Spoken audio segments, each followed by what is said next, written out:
and this goes as the input to our schedule part.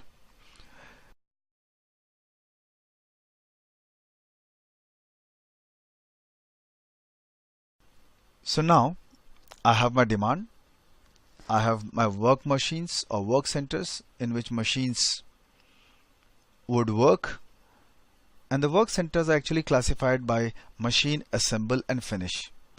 3 stages of production, and whether it is shelves, doors or cabinets, they will go through the same operation sequence. That means they will be first worked upon at the work center called machine, and then the work center called assemble, and then the work center called finish.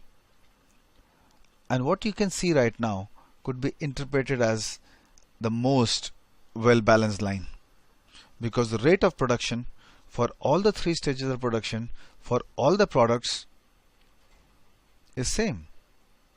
This is the most ideal condition, where we try very hard to balance the production capacity. And even though we have balanced the production capacity, the inventory levels in the system are not low. We have around 320 units on the 22nd and the 23rd of August. And since this calendar does not have working on Saturday, Sunday, you can see that there is no production schedule for Saturday, Sunday. Now, if you look at it, the shelves finish on the 22nd of August.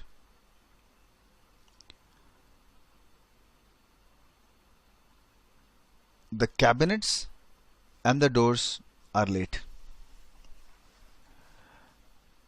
Today is 19th August. Green part, we start loading. So in 8 hours of production, 120 units of shelves will be produced, and naturally we'll go into the next date. The remaining part, which is 40, will be produced on the 20th. And after the production of 40, the machine work center still has capacity available or time available. It will then work on the doors. It will produce 80 units of the doors, and then its available capacity for the day is over. So it will then move to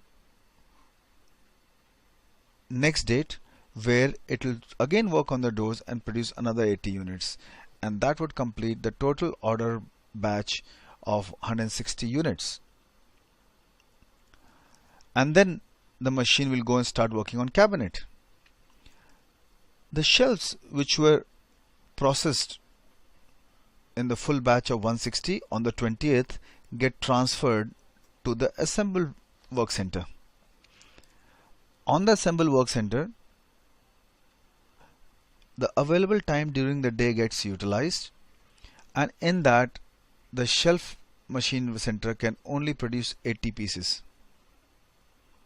Because of the same rate of production as well as the same calendar, if we can produce 120 components in a day, the time required to make 40 components was consumed for that day by the machine which was still working on the first operation. So after it comes off the first machine, it only has enough time to make 80 units. So 80 units get processed off the shelf on 20th August, and then another 80 gets processed on the 21st of August. And then the shelves are then transported to the finish section, where again the available time is just enough for it to process 40 units. And then the final 120 units, which complete the batch of 160, get processed on the 22nd. And the shelves are ready to be sold. The similar process is followed by the doors and the cabinets.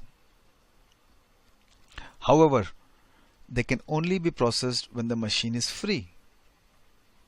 So by the time the assemble people finish off with the 160 units of doors on the 22nd, the day is over. So the cabinet can only be started on the 23rd. Similarly, the finished section takes whole of 22nd of August to process the remaining 120 units, and hence the doors can be only taken up on the 23rd.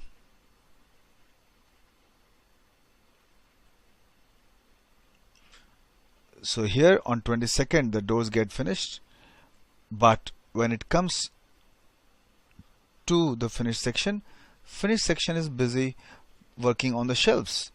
So the finished section waits for the next day to take on the doors, makes 120, and then finishes it off on the 26th. Similarly, the cabinet which is being processed finishes off the total number of units to be produced on the 26th, but it cannot start immediately because the finished section is working on the doors, and hence the available time only allows the finished section to make 80 units of cabinets, and then 80 units spill over to the 27th. The due dates for all the three components is 24th of August. As you can see, we have missed the due date.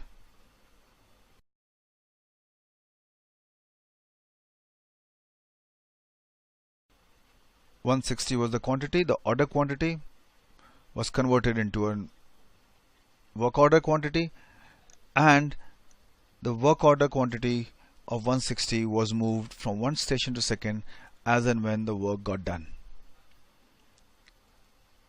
This is a Gantt chart and a working schedule produced by using a simple concept where we schedule the operation as and when the machine is available, and this is what led to this kind of a schedule, and it is a very good schedule based on the policy. The policy is that we start planning from today and we see when we finish. That's called a push scheduling. The second policy is my batch size will remain 160 because that is the order required, and as and when this batch size is met, I'm going to transfer it to the next working station.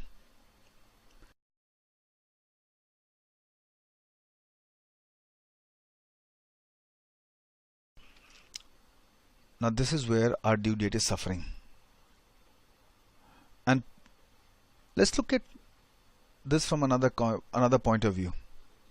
Suppose again it's today 8th is 19th of August, and you say that we work on a pull system because you're pushing, it is not good. We are late probably because you have not planned well, and a better planning says that if you pull from the due date, it may be better. So in our simulator we have our policy. Here is a push, I just go and I put a pull. Okay, first let's look at the impact of this on the due dates. Okay, yes, all of them will be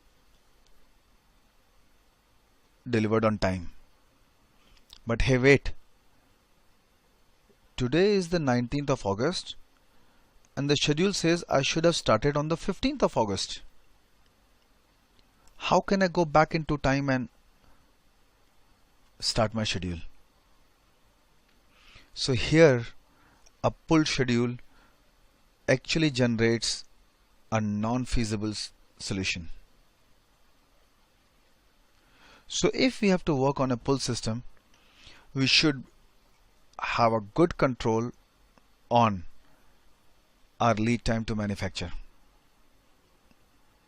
and then at least look ahead that much of time period and then to start scheduling. Let's go back and see what is possible. So there's only one possibility, and that's called pushing. We push and we know 2 of our work orders are going to be late, but what can we do? This is a balance line. The rate of manufacturing has remained same. Okay. What else can we do?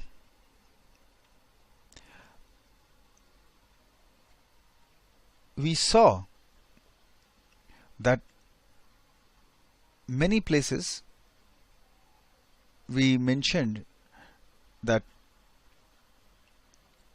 the transfer batch is the amount transferred between one work center to second work center. That means a batch size is decided by a setup change, and if you transfer some material without doing a setup change, the amount of material transfer is called a transfer batch. So we can have a policy which says that we will transfer a certain amount of production from one work center to second work center while the previous work center is still producing the same component.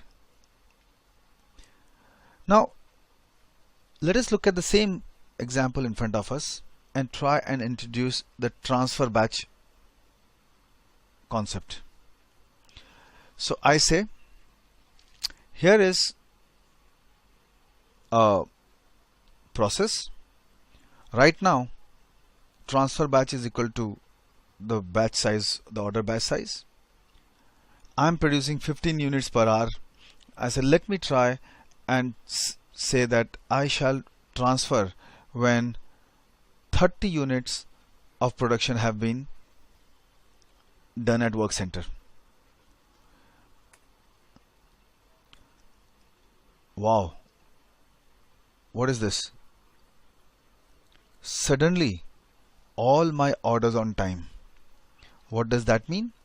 That means the lead time for manufacturing has gone down. How did it go down?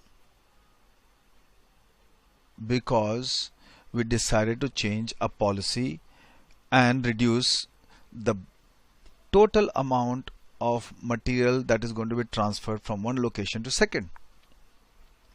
And not only that, after being on time, that means by introducing a batch size, a transfer batch size which is less than the batch size for production, the inventory in the system has come down to 60.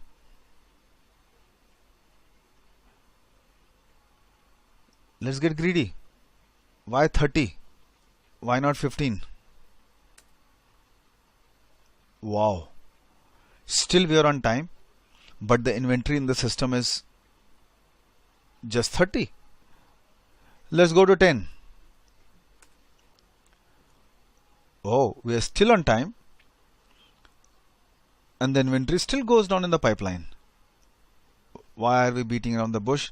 Let's say that every time I produce one piece, I'm going to transfer to the next.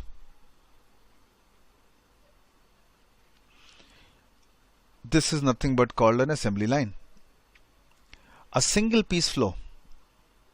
So the inventory at any time within the system is just 2 pieces, because practically everything gets transferred out from one location to second location. But to transport one piece from one station to second station is going to be expensive and cumbersome and may require too much of expenses. A good trade-off is, let us transfer around 1 hour of production, which is nothing but 15 units. We are still on time. There's not much of labor to be done, and the inventory levels which were at 320 units have not been brought down to just 30 units on any given day. What is surprising is that where did this extra capacity come from that I was able to finish all the orders on time? This is what we meant when we said that a lot of hidden capacity is exposed when you try and increase the flow of material through the system. Mind you, to get this transfer batch to be different from the setup batch, we would need a different mindset. That means, who is going to be responsible for the movement of this material? Anyway, what a simulation just shows is that though on paper my line was balanced, the rate of production being constant, technically enough capacity available, I was not able to meet my demand earlier. Now, by introduction of transfer batch, I'm able to meet the demand on time while keeping the WIP levels low. Let's go back and do one more thing. Here the push is also successful. Let us see if pull also works. Yes. So as we increase the flow of material through the system, the push and pull system also start coming about to be both giving you the same result. So in this case, since the lead time of production is gone down and there's enough time for you to start your production, the push or the pull, any one of the systems give you the same result. A balanced line, demand met on time, a transfer batch size equivalent to 1 hour of production is actually telling us that under this situations, the push or the pull, both systems yield the same result. While delivering the orders on time, they also keep the inventories low.